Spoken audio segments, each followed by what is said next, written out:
आज हम लोग सीबीएसई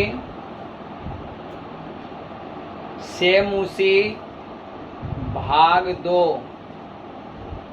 का पाठ 8 विचित्र साक्षी शीर्षक का वाक्यार्थ ग्रहण करने जा रहे हैं।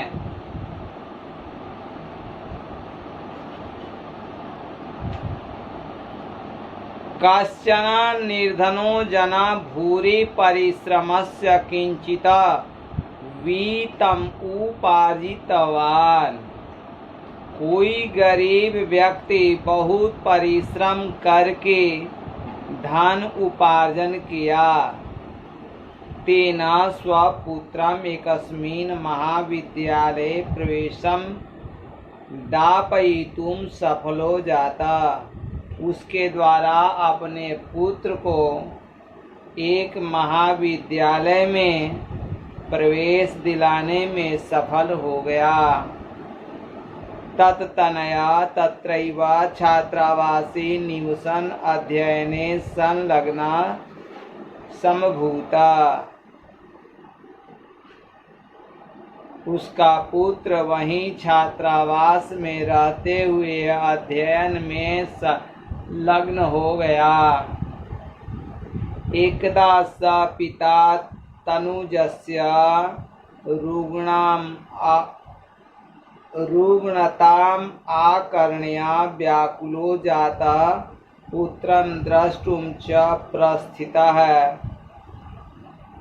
एक बार वह पिता अपने पुत्र के बीमारी को सुन करके व्याकुल हो गया और पुत्र को देखने के लिए प्रस्थान कर गया।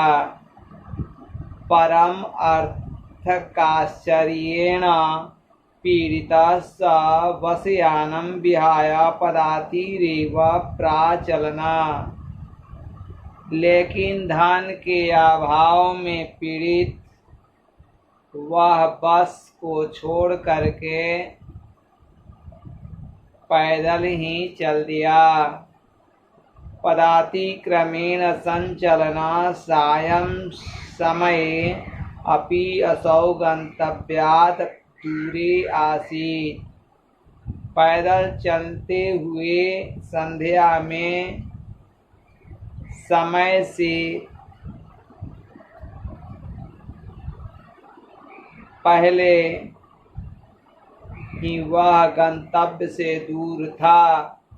निशांधकारे प्रसृते विजने प्रदेशे पदयात्रा न शुभावह। घोर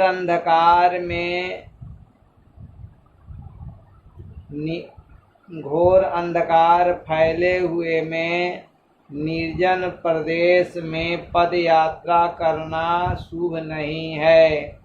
एवं विचार्य स पार्श्वस्थे ग्रामे रात्रि निवासं कर्तुं कश्चित् गिरहस्थम् उपागतः।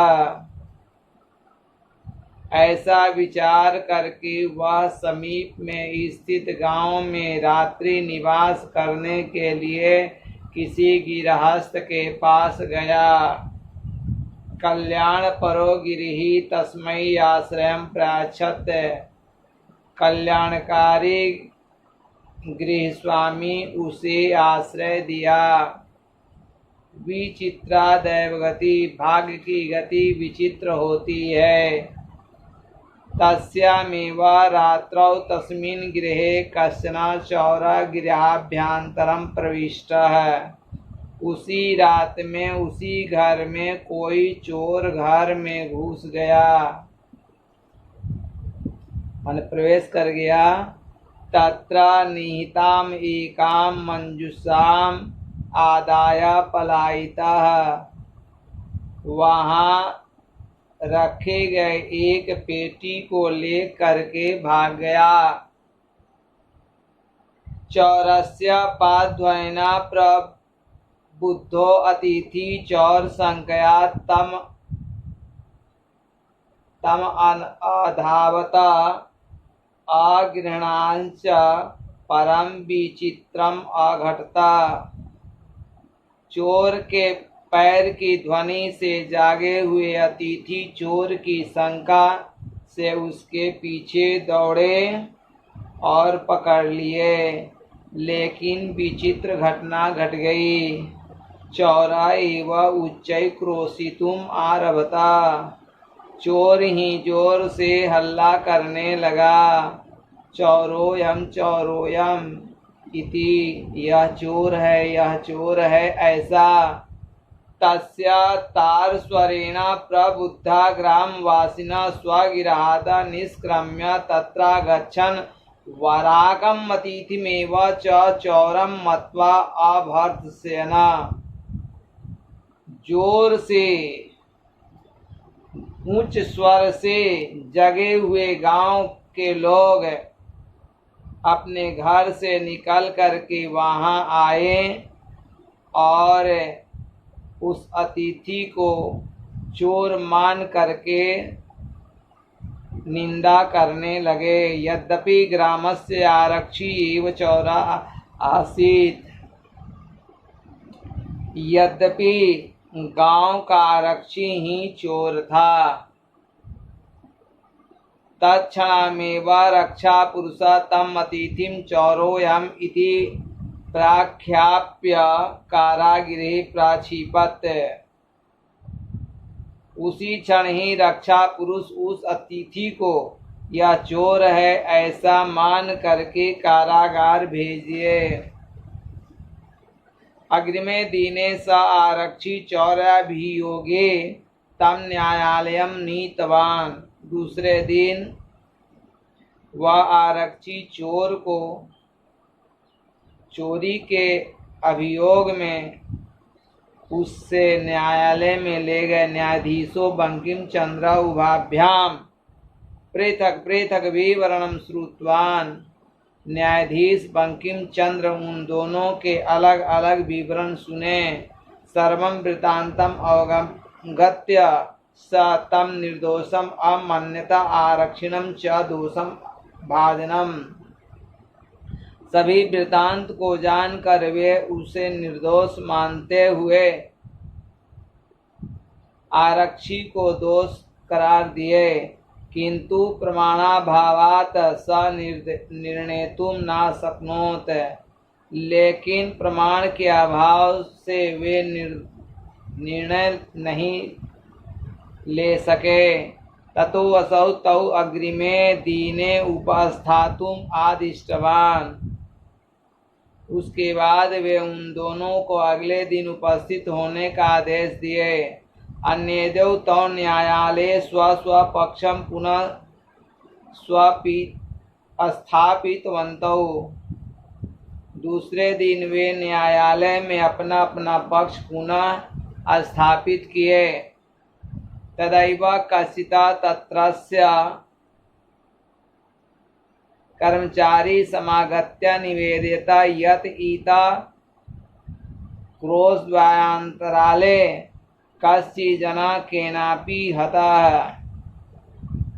वहीं कोई वहां कर्मचारी आकर के निवेदन किया कि यहाँ से 2 कोस की दूरी पर कोई व्यक्ति किसी के द्वारा मार दिया गया है। तस्य मृत शरीरम राजमार्गम निक्षावर्ते। उस मरा हुआ शरीर राजमार्ग के समीप पड़ा है। आदिस्यताम किम करणीयम इति। आदेश दीजिए क्या करना चाहिए। न्यायाधीशारक्षिणम अभियुक्तम च तम शवम न्यायालये आनेतुम आदिष्टवान। न्यायाधीश आरक्षी और अभियुक्त को उन्हें सौ न्यायालय में लाने के लिए आदेश दिए।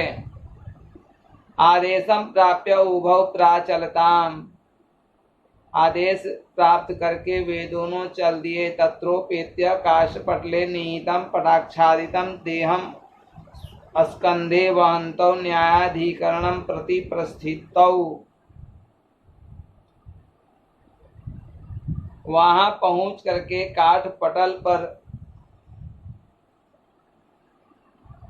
रख करके कपड़े से शरीर को ढक करके अपने कंधे पर ढोते हुए न्यायालय की ओर प्रस्थान कर गए। आरक्षी सुपुष्ट देह आसीत, आरक्षी पुष्ट शरीर वाला था। अभियुक्त अतीव कृशकाया, और अभियुक्त बहुत कमजोर शरीर वाला। भारवता सवस्य, 100 के भार से स्कंधे। वाहनम तत्कृते दुष्करम आसीत, 100 के भार से कंधे पर ढोना उसके लिए कठिन था। सभार वेदना क्रंदती अस्मा, वह भार के वेदना से रो रहा था। तस्या क्रंदनम निशम्य मुदिता आरक्षी तम उवाच, रे दुष्ट तस्मिन् दीने त्वया अहम चोरिताया मंजुषाया गृणाद वारितः। उसके क्रंदन को सुन करके प्रसन्न आरक्षी उसे बोला, रे दुष्ट, उस दिन तुम्हारे द्वारा मैं चुराए गए मंजूषा मन पेटी को ग्रहण करने से बच गया। इदानीं निज कृतस्य फलम भुंक्षवा, इस समय अपने किए गए का फल भोगो। अस्मिन् चौर्याभियोगे त्वं वर्षत्रयस्य कारादंडम लप्स्यसे, इस चोरी के अभियोग में तुम्हें 3 वर्ष का कारादंड प्राप्त करोगे। इति प्रोच्य उच्चै हसना, ऐसा बोल करके जोर से हंसने लगा। यथा कथंचिता उभौ शवम् आनीय एकस्मिन् चत्वरे स्थापितवन्तौ, जैसे तैसे वे दोनों शव को लाकर एक चबूतरे पर रख दिए। न्यायाधीशेन पुनः तो घटनाया विषये वक्तुमादिष्टौ, न्यायाधीश के द्वारा पुनः वे दोनों घटना के विषय में बोलना शुरू किए, बोलने के लिए आदेश दिए। न्यायाधीश ने पुनः उन दोनों को घटना के विषय में बोलने का आदेश दिए।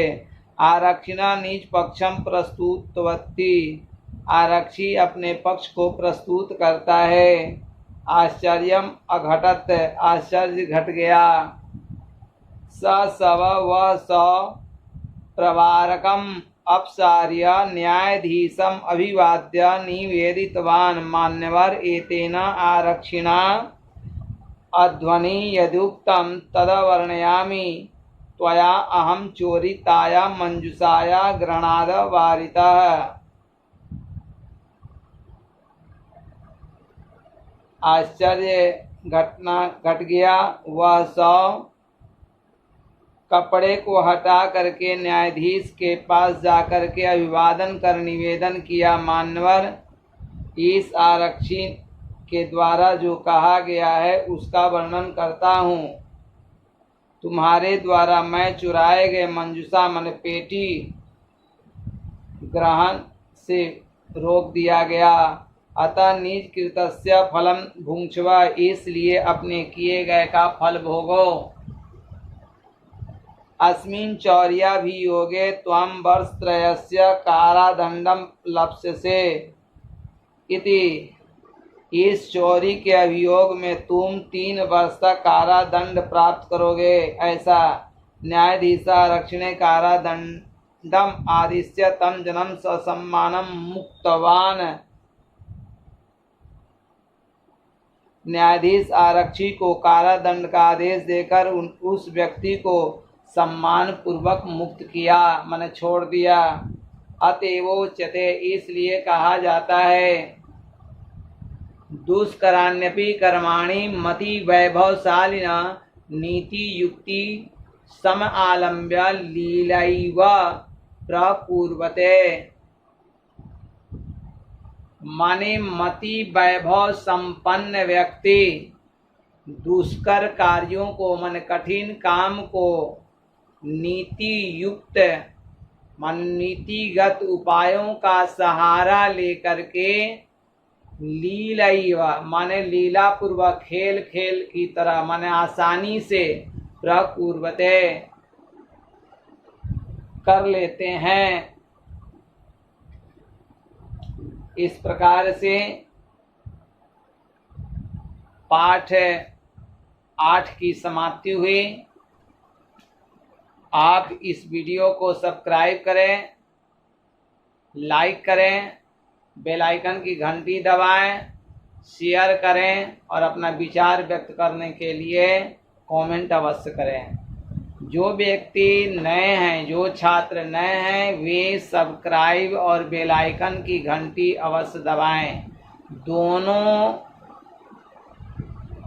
का प्रयोग करना आवश्यक है। सब्सक्राइब करना और बेल आइकन की घंटी दबाना अनिवार्य है, अन्यथा मेरे द्वारा नए वीडियो डाले गए आपके मोबाइल पर सूचित नहीं हो पाएंगे। लेकिन अगर ऐसा आप करते हैं, दोनों कार्य सब्सक्राइब और बेल आइकन की घंटी दबाते हैं, तो आपको नए नए वीडियो की सूचना मिल जाती है। एक आवश्यक सूचना है कि जो विद्यार्थी इंटर, बीए, एमए कर रहे हों और उनका विषय संस्कृत हो, ऑनर्स हो या सब्सिडी में हो, एमए में संस्कृत हो, तो उस विद्यार्थी को नोट्स उपलब्ध है हमारे पास। इसकी सूचना आप इस वीडियो पर दिए गए मोबाइल नंबर से आपस में बातचीत करके नोट्स प्राप्त कर सकते हैं। धन्यवाद।